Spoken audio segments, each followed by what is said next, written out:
Hola hermanos, buenas noches, ¿cómo están ustedes? Bueno, yo voy a desobedecer a mi hijo y vamos a tocar el capítulo 2 de Santiago. Lo que pasa es que Hebreo fue un libro hermoso que hemos usado durante 13 semanas y evidentemente fue algo nuevo. Fíjese que el libro de la carta de Jacobo, Santiago, el medio hermano del Señor Jesús, es poco leída o poco enseñada, poco predicada. Sin embargo, pareciera ser que fue una de las primeras, fue la primera epístola escrita para las iglesias. Y justamente es interesante ver a través de ella la confusión que muchos se toman con respecto a este capítulo, precisamente el capítulo 2, ¿no? Quizás por eso es un poco raleada la carta. Lutero le decía que era una carta de pasto seco, como diciendo que no tenía nada. Por el contrario, quizás por muchos años fue la única carta con que la iglesia se rigió. A Jacobo se le llamaba, le decían rodillas de camello, porque decía que sus rodillas estaban muy marcadas por estar siempre en oración delante del Señor. Y esta epístola fue escrita, según los historiadores, entre el siglo del año 45 y 50 de la era cristiana. Recién las cartas del apóstol Pablo aparecen alrededor del año 60. Y, y Josefo, el historiador, dice que él murió martirizado en el año 62. Vamos a leer la carta. Es una carta que, hermanos, una vez es cuando ora, cuando lee un libro sobre estudio bíblico, recomiendan que cada vez que leamos la porción, oremos al Señor para que Él nos hable, nos diga, nos muestre su voluntad, nos muestre las cosas nuevas que hay en el pasaje en el cual hayamos leído, y sobre todo también que nos hable a nosotros. Yo creo que este capítulo, como toda la palabra, ¿no?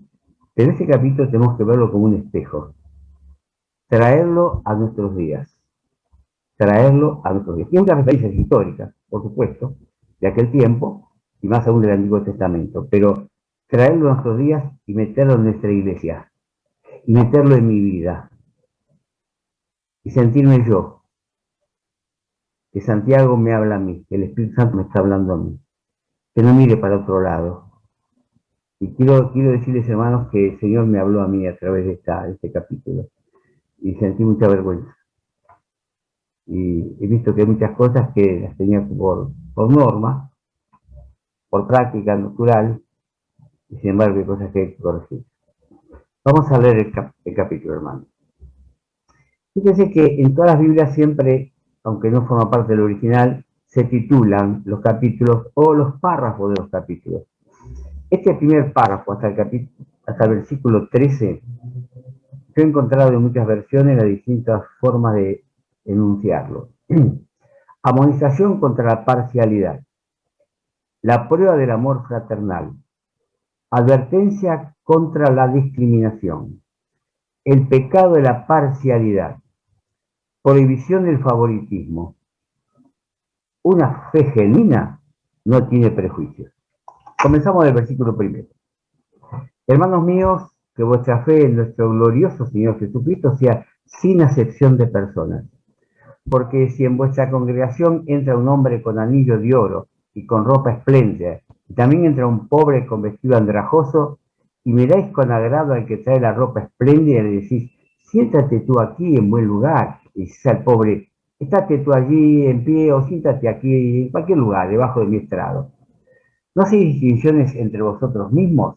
Esta expresión, hermanos, entre vosotros mismos pasa justamente, eh, Santiago dio el ejemplo del rico y del pobre, pero ahora dice, no hacéis distinciones entre vosotros mismos, entre los hermanos de la iglesia, y venís a ser jueces con malos pensamientos. Hermanos míos amados, hoy, ¿no ha elegido Dios a los pobres de este mundo para que sean ricos en fe y herederos del reino del prometido a los que le aman? Pero vosotros habéis afrentado al pobre, ¿No os oprimen los ricos y no son ellos los mismos que os arrastran a los tribunales? ¿No blasfeman ellos del buen nombre que fue invocado sobre vosotros?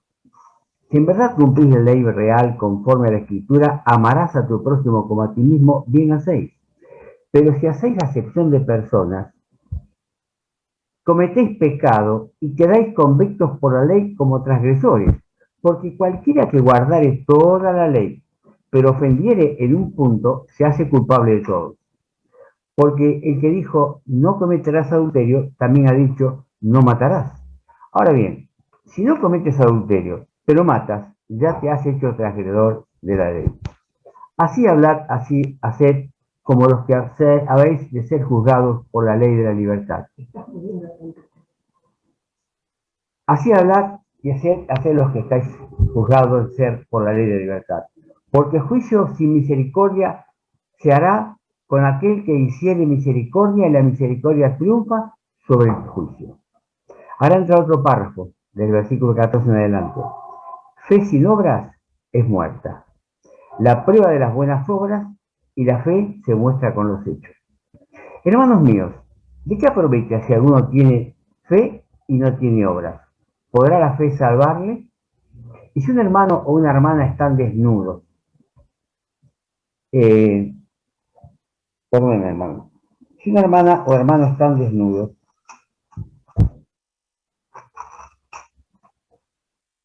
y tiene necesidad del mantenimiento de cada día, y alguno de vosotros le dice, id en paz, calentaos y saciaos, pero no le dais las cosas que son necesarias para el cuerpo, ¿de qué aprovecha? Así también la fe, si no tiene obras, es muerta en sí misma. Pero uno dirá, tú tienes fe y yo tengo obras. Muéstrame tu fe sin tus obras y yo te mostraré mi fe por mis obras. ¿Tú crees que Dios es uno? Bien haces. También los demonios creen y tiemblan. Fíjese esa comparación, hermano. Y no es una idea ilustrativa, no es una parábola, es una verdad. ¿Tú crees que Dios es uno? Fíjese, está hablando de la Trinidad. Bien haces. También los demonios creen. Y creen muchas cosas más que nosotros. Porque conocen toda la historia del pueblo de Israel, la era cristiana, pero ellos tiemblan. Porque no pueden arrepentirse, no pueden cambiar su destino. Mas ¿quieres saber, hombre vano, que la fe sin obras es muerta? ¿No fue justificado por las obras Abraham, nuestro padre, cuando ofreció a su hijo Isaac sobre el altar? ¿No ves que la fe actuó juntamente con sus obras y que la fe se perfeccionó por sus obras? Y se cumplió la escritura que dice, Abraham creyó a Dios y le fue contado por justicia y fue llamado amigo de Dios. Vosotros veis, pues, que el hombre es justificado por las obras y no solamente por la fe. Asimismo también Rahab, la ramera, no fue justificada por las obras cuando recibió a los mensajeros y los envió por otro camino. Porque como el cuerpo sin espíritu está muerto, así también la fe sin obras está muerta. Es interesante, hermanos, que este capítulo eh, nos narra precisamente eh, una historia que, fíjense cómo trasunta los siglos, ¿no es cierto?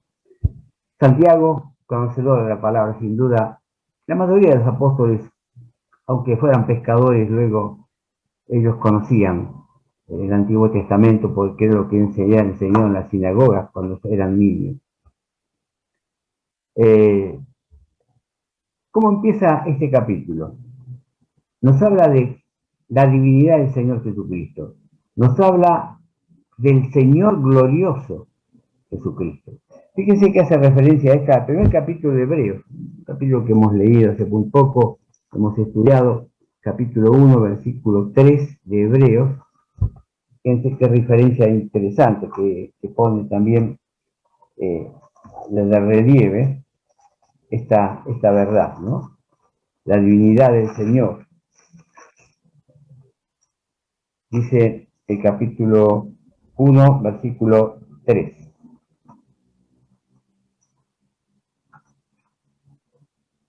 disculpen,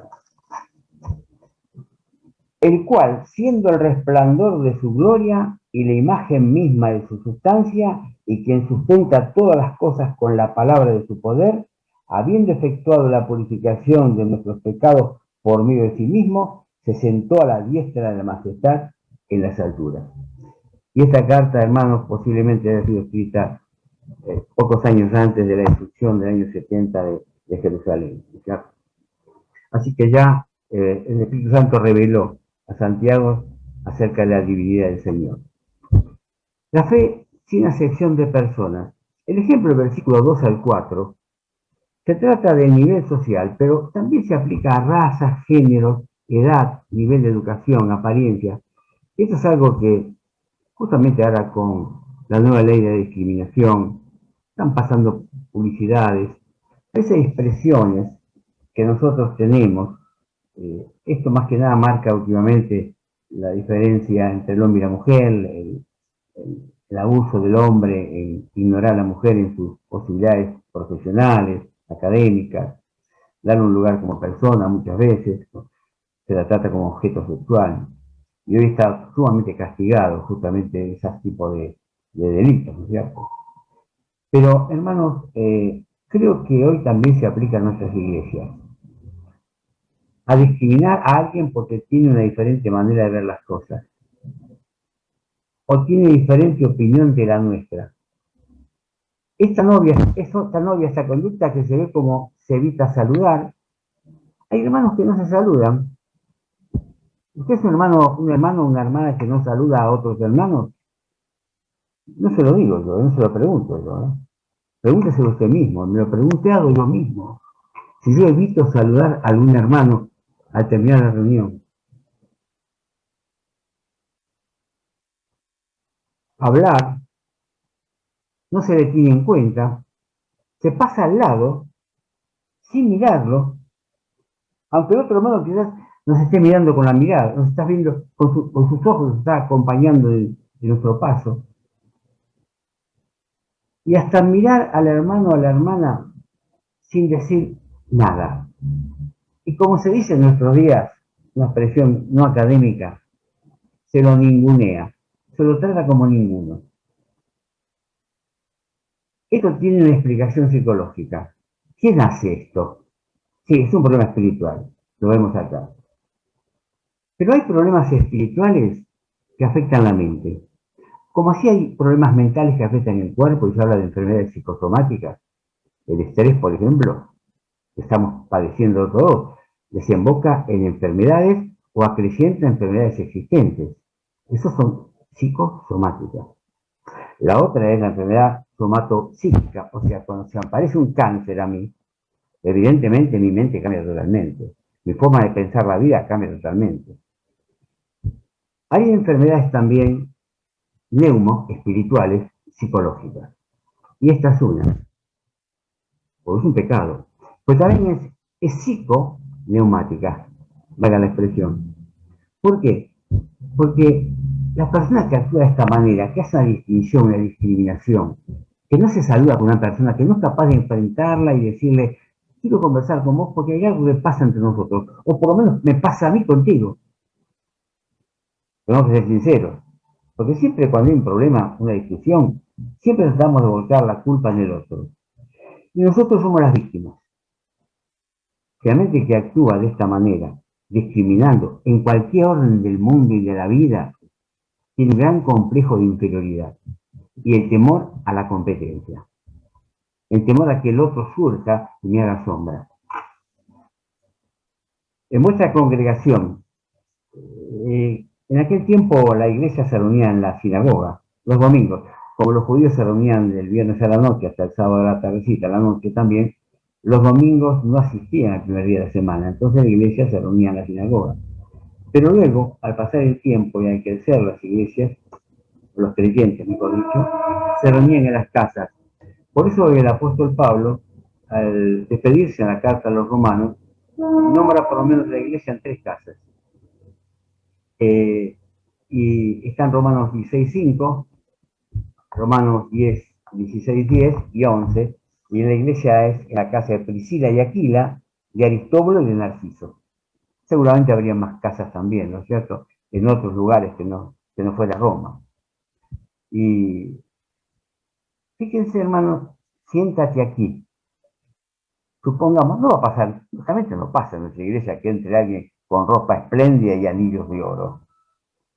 Tampoco ha entrado algún pordiosero.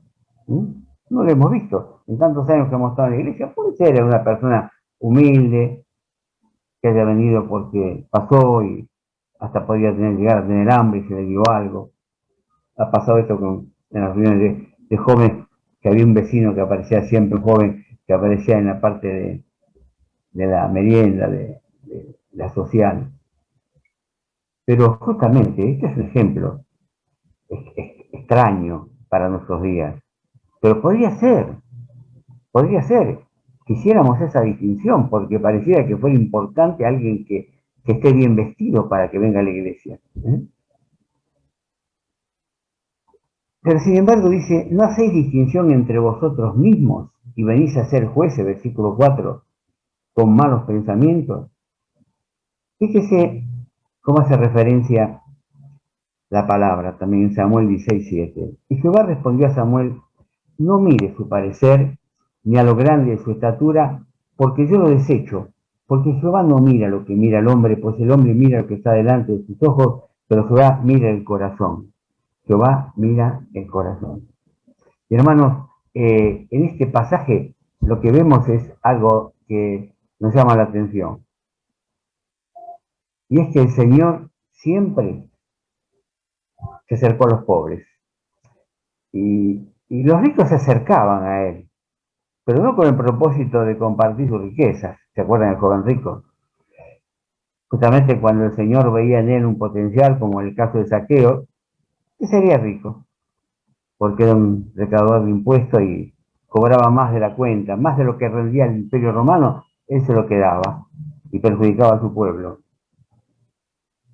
Pero el hombre demostró conocer la palabra también, porque cuando se convierte, cuando no solamente Jesús entra a su casa, sino que entra a su corazón, él se para y dice, si alguno es defraudado, lo devuelvo cuadruplicado. Que era la condición de que alguien robara en el Antiguo Testamento con violencia. Debía devolver lo robado cuadruplicadamente. Y acá es una linda cuenta, Saqueo, que de lo que él tiene, devuelve cuadruplicado. Pero después, ¿de qué cosa? De haber dado la mitad a los pobres. De todo su capital dio la mitad a los pobres. Y luego con lo que él se quedó, resarció las cuentas, las malas cuentas. Esa es la obra del Espíritu Santo, en alguien que pone en primer lugar al otro y no a uno mismo. Dice el Señor allí en el capítulo 5, Él eligió a los pobres para ser ricos en fe y herederos del reino, de los que aman. Amar a Dios es obedecerle, hermanos. A veces decimos, ¿qué es amar a Dios? Yo a veces me pregunté, ¿cómo amo a Dios? Yo lo digo, ay Señor, yo te amo. No, si me amáis, obedeced mi mandamiento, dice el Señor Jesús a sus discípulos. Y tenemos mucho para obedecerle. Hay muchos pasajes que uno no entiende. Eso no nos va a pedir cuenta el Señor, pero los que entendemos que son muy claritos, tenemos que obedecerlo. Es una forma de sentir amor por el Señor. Bienaventurados, dice el Señor Jesús, los pobres en espíritu, porque de ellos es el reino de los cielos. Es interesante lo que el apóstol Pablo dice allí en 1 Corintios capítulo 1. Hemos a veces predicado con este pasaje, ¿no es cierto?, lo que es la cruz para los judíos, lo que es la cruz para los hebreos, para los griegos. Era una locura la cruz, ¿no es cierto?, un tropezadero. No entraba en la sabiduría de los griegos, ni entraba en los prejuicios de los judíos. Pero dice al final, versículos 26 y 28, pues mirad, hermanos, hablando de los pobres, de los humildes, vuestra vocación, vuestro llamado, que no sois muchos sabios, y a veces nos creemos sabios.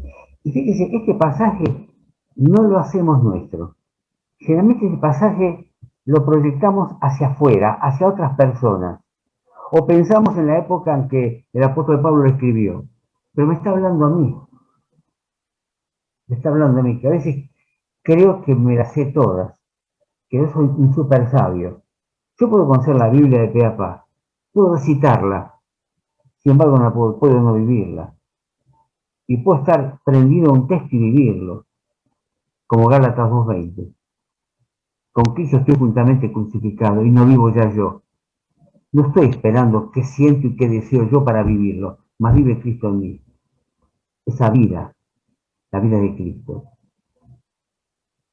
Para que lo que ahora vivo en la carne, que me toca vivir en la vida, no lo vivo sino la fe del Hijo de Dios, que se entregó a sí mismo por mí. No somos nuestros, hermanos. En todo caso, somos portavoces del mensaje del Evangelio, como gran privilegio. Pero sigamos leyendo el pasaje de Corintios. No sois muchos sabios según la carne, intelectualmente hablando, ni muchos poderosos con ciertos cargos importantes, ni muchos nobles como existían en aquel tiempo, sino que lo necio, lo, el que no sabe nada, el que a veces es torpe en su ignorancia, porque a veces hay gente ignorante que son sabios, la vida los ha hecho sabios, pero este es alguien que se cree sabio, es un torpe, es un bruto, intelectualmente hablando. Y eso lo eligió Dios para avergonzar a los sabios. Y lo débil, nosotros no nos sentimos tan débiles, ¿no es cierto? Parece que no nos toca a nosotros. Del mundo escogió Dios para avergonzar a los fuertes. Y lo vil del mundo. Y cuando pensamos lo vil, estamos siempre pensando en la vileza, en aquellos que cometen delitos. Y sí, hermanos, éramos reos de pecado, estábamos condenados a muerte, éramos viles, éramos delincuentes del Evangelio, sobre la palabra de Dios y para Dios. Y lo menospreciado. Fíjense,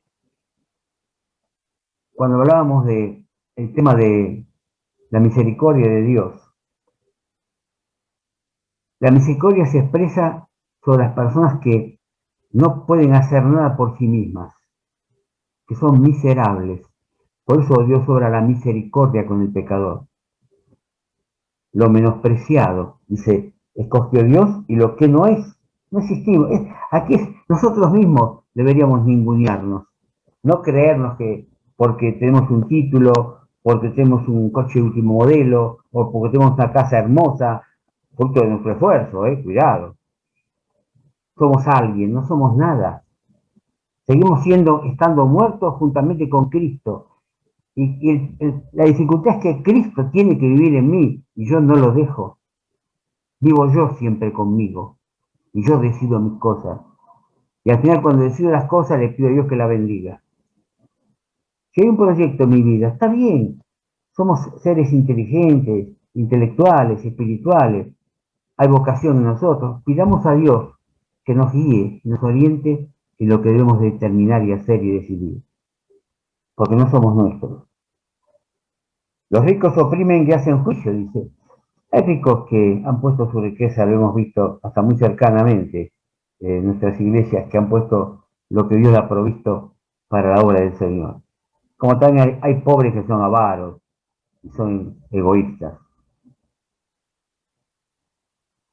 El dinero, poco o mucho, es uno de los temas más tocados por el Señor en su Evangelio. Sobre el dinero y sobre los ricos, y sobre los pobres.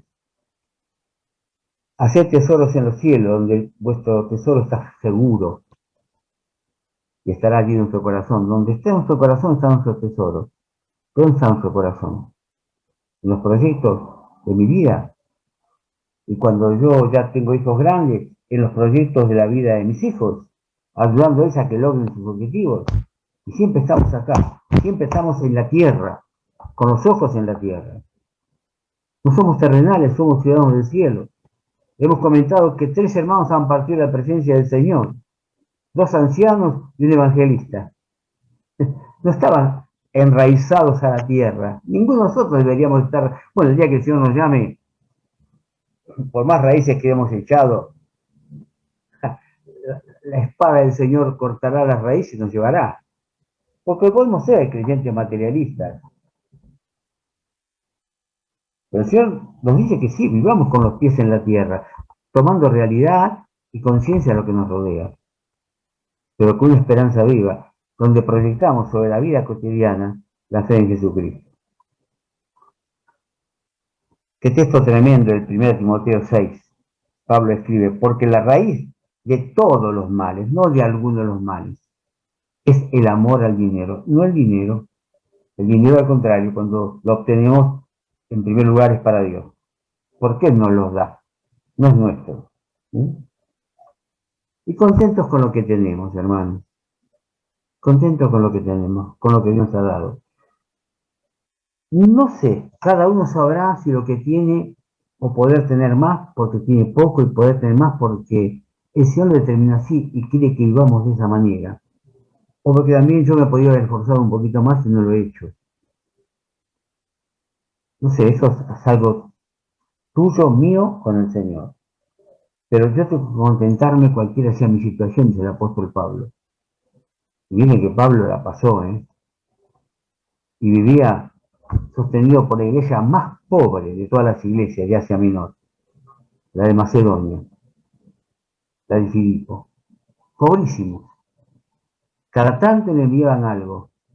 Y mientras eso le valía para sostenerse, predicaba el Evangelio. Y cuando se acababa, se ponía a hacer carpas y a trabajar. El trabajo también lo creó Dios para todos. Para todos creó Dios el trabajo. Es hermoso eh, trabajar para poder dar a la obra del Señor. Y eso es un privilegio. ¿Para qué vivimos, hermanos? ¿Cuál es nuestra prioridad de vida? Dice el versículo 7, y vamos adelantando. ¿No blasfeman ellos el buen nombre y fue invocado sobre la ley real? ¿Invocado sobre vosotros? Si en verdad cumplís la ley real, conforme a la Escritura, amarás a tu próximo como a ti mismo. No hacéis, pero si hacéis acepción de personas, cometéis pecado y quedáis convictos por la ley como transgresores. Y luego aparece la explicación. No eran solamente 10 mandamientos que tenían los judíos, tenían muchas leyes. Y aquí explica que aunque de los 10 mandamientos hay algunos que son muchos malos, que no cumplimos, ¿no es cierto? Falláramos en uno, fallamos en toda la ley. Por eso nadie puede justificarse, habiéndose esforzado toda la vida en cumplir los mandamientos de Dios, en ser una buena persona. Eso lo escucho permanentemente cuando uno da testimonio. Lo importante es no hacer mal a nadie. Yo el bien que puedo lo hago. Es cierto, y eso es bueno. Aparte está la satisfacción natural de poder hacer un bien sin recibir nada a cambio. Eso es bueno. Y así un poco se sostiene la sociedad, ¿no es cierto? Ayudando al necesitado. Y nosotros, gracias a Dios, en la familia de Dios también lo hacemos. Por eso queremos que aquellos que están en necesidad oren a Dios, pues también nos avisen a nosotros, que somos parte de la familia de Dios. Somos hijos de Dios, somos hermanos, y hermanos, hay cosas en las cuales podríamos ayudar. Si hay una necesidad importante, sobre todo el dinero, de sustento, de sustento. Es un privilegio para nosotros poder ayudar a un hermano, porque esa es como si le diéramos una ayuda y alimento al Señor Jesús.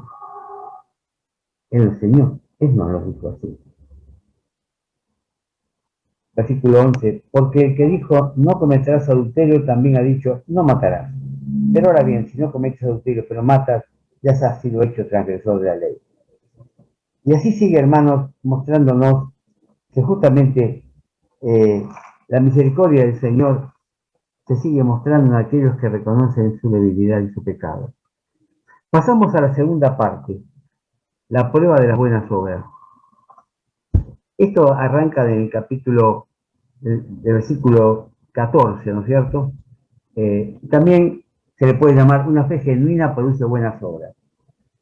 Quizá la síntesis que podemos darle a este controvertido pasaje de la fe y las obras es leerlo pausadamente y quizás agregarle una sola palabrita para que entendamos de qué fe Santiago está hablando. Hermanos míos, ¿de qué aprovechará si uno dice que tiene fe y no tiene obras? ¿Podrá la fe salvarle? Y si un hermano o una hermana, versículo 15, están desnudos, tiene necesidad de mantenimiento de cada día, el uno de vosotros dice, id en paz, calentaos y saciaos, pero no le dais las cosas que son necesarias para el cuerpo, ¿de qué aprovecha? Así la fe, si no tiene obras, es muerta en sí misma. Y acá podemos agregar ese tipo de fe. Ese tipo de fe. No es la fe que depositamos en Cristo Jesús. La verdadera fe depositada en Cristo Jesús siempre obra. La obra es una consecuencia de la fe en Cristo, de la fe cristiana. No podemos ser cristianos sin hacer obra como consecuencia. No es para ganar ninguna salvación, ningún privilegio, ni mayor santidad. Nos tiene que brotar de los poros el ver la necesidad y echar una mano. Hermanos, los misioneros, a mí me preocupan mucho los misioneros. A muchos hermanos que han quedado sin trabajo. ¿Y sabe qué ha significado eso también? Que no han podido dar sus ofrendas a los misioneros. Y los misioneros son mayores en edad. Son casi 100 misioneros. No tengo ahora la cantidad justa de los mayores de edad. Algunos son viudos o viudas. Viven alejados. Siguen cumpliendo con su tarea de visitar las familias en los cerros, los del norte. Hay una familia Ramírez en Salta que tenían 3 motitos.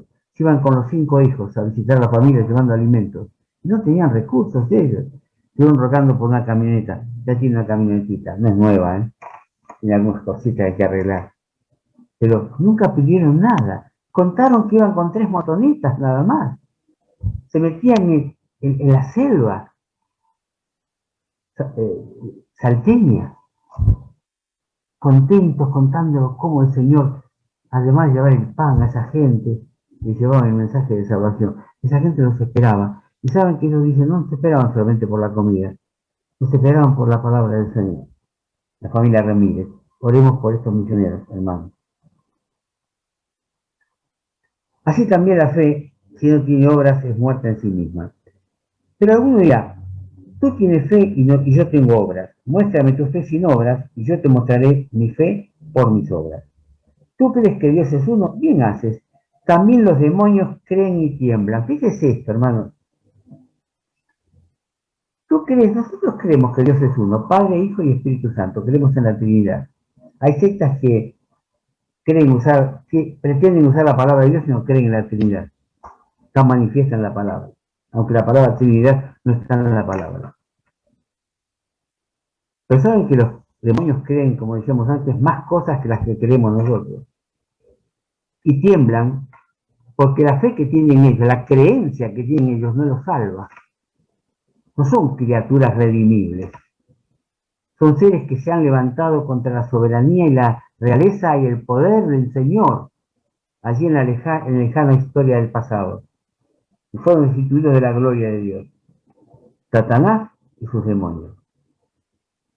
Casi un tercio de los ángeles, dice Apocalipsis. Ellos creen también. Por eso hay fe que no es la fe redentora. Y hay mucha gente que hace obras, ¿eh? Hay muchos grupos sociales que hacen los comedores, que es una buena obra. Esa obra no lo salva. Los comedores de la señora Barrientos, que tienen mucha ayuda, que llevan comida para hacer las comidas, pero hay que trabajar, ¿eh? Es una olla tremendamente sin ningún fin político. No es una olla popular, un sindicato, ¿eh? Y hay otros más también, hay muchos. Y es obras, son obras. Porque el hombre en un momento se conmueve también de la necesidad del prójimo. Pero eso no es salvación. Por eso esa obra no muestra una fe en Jesucristo. Hay mucha gente que hace obras y son ateos, son agnósticos. Los hay también. Y hace una buena obra. A veces no voy a juzgar el motivo por qué se hace buena obra a unas personas que son cristianos. Es un problema de conciencia ya eso, ¿no? Nos toca analizarlo a nosotros. ¿Tú crees que Dios es uno? Bien haces. También los demonios creen y tiemblan. Pero a nosotros no nos basta creer. Mucha gente yo creo en Dios. ¿Y Jesucristo? ¿Y Dios hecho hombre? ¿Y su muerte en la cruz? Ahí se les queman los papeles. Bueno, eso ya es religión. Sí, llámelo como usted quiera. Pero es la historia de Dios y el amor de Dios mostrado a la humanidad, de la cual usted tendrá que rendir cuenta. En el capítulo 2 de Romanos, hermanos, allí Dios está juzgando una figura del tribunal del trono blanco del Señor, donde todas las almas serán juzgadas, no la iglesia. Todas las almas pasarán a la eternidad con conciencia. Acuérdense de la parábola del rico y Lázaro. El rico pasa a la eternidad, al Hades, sufriendo. Reconoce a Lázaro, que podría venir a mojar un dedo en agua y refrescar su lengua, pero se acuerda a sus hermanos. O sea, cuando alguien muere, deja el cuerpo en la tierra, pero la mente, la psiquis y el espíritu que están unidos, siempre están unidos, parten a la eternidad. Y Dios en el capítulo 2 de Romanos le habla a las almas. Y la conciencia de las almas, que hoy la conciencia usa muchos mecanismos de defensa, de negación. No, yo no soy así. Bueno, pero mira aquel, proyecta el verdadero problema de él. Bueno, yo no soy como aquel, tengo mis cosas, pero no soy como aquel. Mira cuánta gente hay en la cárcel, cuántos delincuentes sueltos. La conciencia ya no va a echar la culpa a nadie. Cuando había un predicador, Oswald Smith, él decía que Dios podría hacer una pregunta a las almas. Él imagina, ¿qué me dices de tu fe? Bueno, yo siempre he sido una persona de fe, de confianza, he sido trabajadora, respetuosa de mi familia, sí, no, pero una fe espiritual, una fe en mí. Bueno, yo siempre, Señor, he creído que tú existías y qué sabías de mí. Bueno, que tú eres un Dios bueno, un Dios que amas a las personas. ¿Y cómo demostré ese amor yo? ¿Sabes algo de mi Hijo Jesucristo? ¿Qué has hecho tú con mi Hijo Jesucristo? Ah, Jesucristo. Sí, Señor. Jesucristo fue un gran hombre. Algunos dicen que fue un gran profeta. También fue un mártir, lo mataron. No, yo no te pregunté qué opinión tenías vos de Jesús. Yo estoy preguntando, ¿qué has hecho tú con mi Hijo Jesucristo? ¿Lo has aceptado o lo has rechazado? Y la conciencia, que está en la mente y en el espíritu del alma, delante de Dios, si no lo aceptó, primero que ya no va a estar. No estaría si hubiese a Cristo como Salvador. Va a decir, no, Señor, nunca lo acepté como Salvador. Yo siempre creí que era una buena persona. Hay mucha gente que lleva colgado el crucifijo. Lo tiene en su casa también, a la entrada. Ustedes vieron el símbolo de Gauchito Gil, le dije, atrás hay una cruz.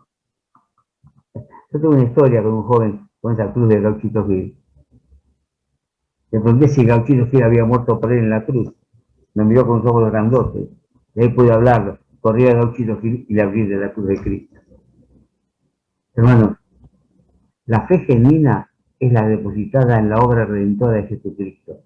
Y una vez que somos hijos de Dios, somos nuevas criaturas, producimos obras. Y aquí está hablando de Abraham. Empieza a hablar en el capítulo 22. ¿No fue justificado por las obras Abraham, nuestro padre, cuando ofreció a su hijo Isaac sobre el altar? ¿Cuándo ofreció Isaac? Cuando había depositado su fe, cuando Dios lo llamó de Ur de los Caldeos. Yo siempre pienso en ese viaje que hizo Abraham de Ur de los Caldeos, hermanos. Caminando a camello, a caballo, a burro. 600 kilómetros. De Ur de los Caldeos a Palestina. Se le apareció Dios, un ángel de Dios, a Abraham. Seguramente era un hombre que temía a Dios, lo conocía a su manera.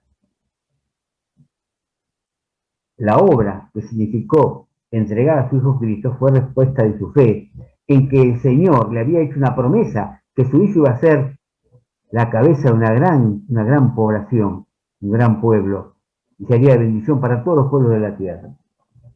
Así que ya creía en la resurrección, por lo menos de su Hijo. ¿No ves que la fe actuó juntamente con sus obras y que la fe se perfeccionó por las obras?